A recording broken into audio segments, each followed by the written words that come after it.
இன்றைக்கி கடவுள் உங்களுக்கு கொடுத்துருக்க வசனம் யோவேல் 2:27. நான் இஸ்ரவேலின் நடுவில் இருக்கிறவர் என்றும் நானே உங்கள் தேவனாகிய கர்த்தர், வேறு ஒருவர் இல்லை என்றும் அறிந்து கொள்வீர்கள். என் ஜனங்கள் ஒருபோதும் வெட்கப்பட்டு போவதில்லை. அந்த வசனத்தை கொண்டு கடவுள் நம்மகிட்ட என்ன சொல்ல பார்ப்போம். யோவேல் 2:26 கர்த்தர் செய்ததை நினச்சி தேவனை துதிங்க, நீங்கள் திருப்தியாக சாப்பிட்டதை நினச்சி தேவனை துதிங்கன்னு கர்த்தர் சொல்கிறாரு. அதுக்கப்புறம்தான் நான் இஸ்ரவேல் நடுவில் இருக்கிறவர் என்றும் நானே உங்கள் தேவனாகிய கர்த்தர், வேறு ஒருவர் இல்லை என்றும் அறிந்து கொள்வீர்கள். என் ஜனங்கள் ஒருபோதும் வெட்கப்பட்டு போவதில்லை அப்படின்ற வார்த்தையை சொல்கிறார். நாம் தேவனை நினைக்கிறோம், தேவன் செஞ்சதையும் நினைக்கிறோம். ஆனாலும் நம்ம உயர்த்தப்படாமல் சிறுமைப்பட்டுக்கிட்டு இருக்கோமே அப்படின்னு நினைப்போம். தேவன் சொல்கிறாரு, நான் உங்களுக்கு செய்ததை நினச்சி பார்த்து தேவனை துதியுங்கள்னு.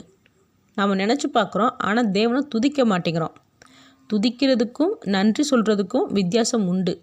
நன்றினா தேவன் செய்ததுக்கு தேவனுக்கு மரியாதை கொடுக்கறது. துதிக்கிறதுனா தேவன் இனிமேல் செய்ய போகிறதுக்கு விசுவாசத்தோடு கனப்படுத்துறது. அப்போ தேவன் இனிமேல் நமக்கு செய்ய போகிறத நினச்சி நம்பிக்கையோடு துதிக்கும் போது நாம் வெட்கப்பட்டு போகாதபடி தேவன் நம்மளை உயர்த்துவேன்னு சொல்கிறாரு. ஆமேன்.